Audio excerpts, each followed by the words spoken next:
নির্বাচনী কমিটি থেকে পদত্যাগ করলেন পুরুলিয়া জেলা তৃণমূল কংগ্রেসের সহসভাপতি দিব্যজ্যোতি প্রসাদ সিংহদেও। জেলা তৃণমূল কংগ্রেসের সভাপতি সৌমেন বেলথরিয়াকে পদত্যাগপত্র পাঠানোর পর শুক্রবার পুরুলিয়া শহরের রাঁচি রোডে বাস বাংলোতে তিনি সাংবাদিকদের মুখোমুখি হয়ে তার এই পদক্ষেপের কথা জানান। তার অভিযোগ, লোকসভা নির্বাচনে নির্বাচনী কমিটিতে তাকে রাখা হলেও নির্বাচনের দায়িত্বে থাকা নেতাকর্মীরা তাকে কোনো রকম গুরুত্ব না দেওয়ায় এবং দলীয় নেতাকর্মীরা মমতা বন্দ্যোপাধ্যায় তথা অভিষেক বন্দ্যোপাধ্যায়ের নির্দেশ না মানায় তিনি নির্বাচনী কমিটি থেকে পদত্যাগ করেছেন। তিনি এও জানান, তৃণমূল কংগ্রেসের একজন সাধারণ কর্মী হিসেবে দলের প্রার্থীকে জেতানোর জন্য তিনি চেষ্টা করে যাবেন। তবে লোকসভা ভোটের আগেই জেলা তৃণমূল কংগ্রেসের সহসভাপতি দিব্যজ্যোতি প্রসাদ সিংহদেবের এই পদত্যাগে চিন্তার ভাঁজ পড়েছে দলের নেতাকর্মীদের।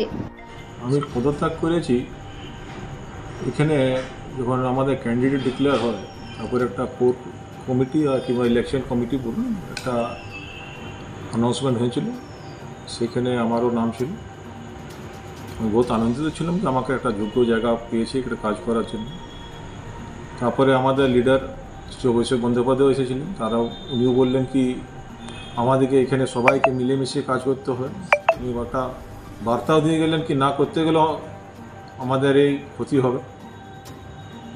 তারপরে আমাদের একটা রুলস অ্যান্ড রেসপন্সিবিলিটি হলো, সব যারা কোর কমিটিতে ছিল কে কোন জেলায় কিংবা কোন ব্লকে থাকবে, কোন টাউনে কে দায়িত্ব থাকবে। খুব সুন্দরভাবে আমাদের প্ল্যানিং ছিল,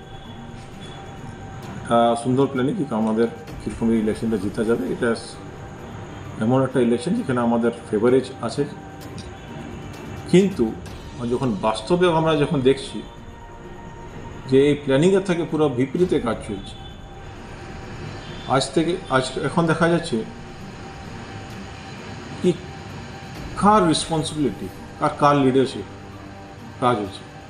কিছু জিজ্ঞাসা করতে গেলে ক্যান্ডিডেট বলছে আমি জানি না, ডিস্ট্রিক্ট প্রেসিডেন্ট জানে, ডিস্ট্রিক্ট প্রেসিডেন্ট বলতে গেলে আমি জানি না, আইপ্যাক জানে।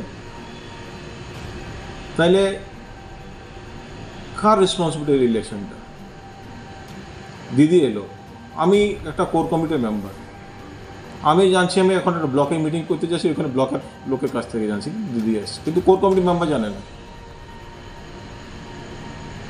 তো কার সঙ্গে আলোচনা হয় বলবে কি, জানাবে না কি প্রোগ্রাম হচ্ছে? আমাদের কাছে তো লোক আশা করে কি আমরা ওদেরকে ইনফরমেশন দেবো, আমরা তো উল্টা হচ্ছে আমাদের লোকের কাছ থেকে ইনফরমেশন পাচ্ছি। কেন কি এটা কিছু লিমিটেড লোকেই এই ইনফরমেশনে প্রিভিউ হয়ে গেছে। যদিও তাছাড়া একটা সিস্টেমভাবে দেখা যাচ্ছে কি পুরনো দিনে যারা কর্মী, যারা লোক, যাদের এই দলটাকে গড়ে তুলেছে তাদের কোনো গুরুত্ব নেই। দিদি আমাদের সব বারে বারে বলে গেছে যে আমাদের সম্পদ হচ্ছে কর্মী, আমাদের পুরনো দিনের লোক আর নতুন যারা এসেছে সবাই মিলে কাজ করতে হবে। কিন্তু আমরা বাস্তবে দেখছি সেটা নেই। এখন যারা লিডারশিপ আছে তারা কিছু লোক নিজের লোককে নিয়ে রাজনীতি করছে, সবাইকে জায়গা দেওয়া হচ্ছে না। অনেক জায়গায় দেখছি যে কথা বললে না আমরা খবরে পাই না, মিটিংয়ে আমাদের ডাকা হয় না, আমাদের বলা হয় না। যখন নেতৃত্ব সুধা নেই আমরা হোয়াটসঅ্যাপে ছেড়ে দিয়েছি। আরে গ্রামে তো সবার কাছে মানুষ স্মার্টফোন নেই যে হোয়াটসঅ্যাপে দেখবে। তাহলে কি জেলা জুড়ে কি গ্রুপ হিসাবে কাজ চলছে নাকি? গ্রুপ হিসাবে কাজ চলছে না, কি হিসাবে কাজ চলছে জানি না। এখন কিন্তু জিতার দিকে কাজ চলছে না। একটা ক্যান্ডিডেটকে আমরা যখন দাঁড়িয়েছি দল করছি তো আমাদের জিতার দিকে যেতে হবে। তো আমরা তো যে আমাদের লিডার বলে হিসেবে তার বিপরীতে যাচ্ছি। আমাদের সবাই সঙ্গে নিয়ে যেতে আমরা তো সঙ্গে দেখতে পাচ্ছি না কোথায় কি প্রোগ্রাম হচ্ছে, কোনো তো আলোচনা নেই।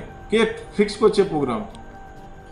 আমাদেরকে দিয়েছে টাউন আর ব্লক, কিন্তু টাউনে কোনো ব্লকে প্রোগ্রাম ফিক্স হচ্ছে না, আমাদের কোনো রোল নেই। কিন্তু আমাদের রোল আর রেসপন্সিবিলিটি কাগজে কলমে করা আছে। যখন এই রোলটাই নাই তাহলে আমার পদের থেকে ওই একটা নাম নিয়ে তো আমার লাভ নেই। আমি তো এখানে কাজ করতে এসেছি, আমি ওই রোলটা থাকলেও তো করবো, না করে থাকলেও করবো। আমরা দিদিকে ভালোবাসি, দিদির জন্য আমরা ক্যান্ডিডেটের জন্য খাটবো, কিন্তু সেভাবে আজকে জেলা নেতৃত্ব কাজ করছে সেটা দলের পক্ষে যাচ্ছে। তাহলে এবার ভোটে আপনি কি করবেন?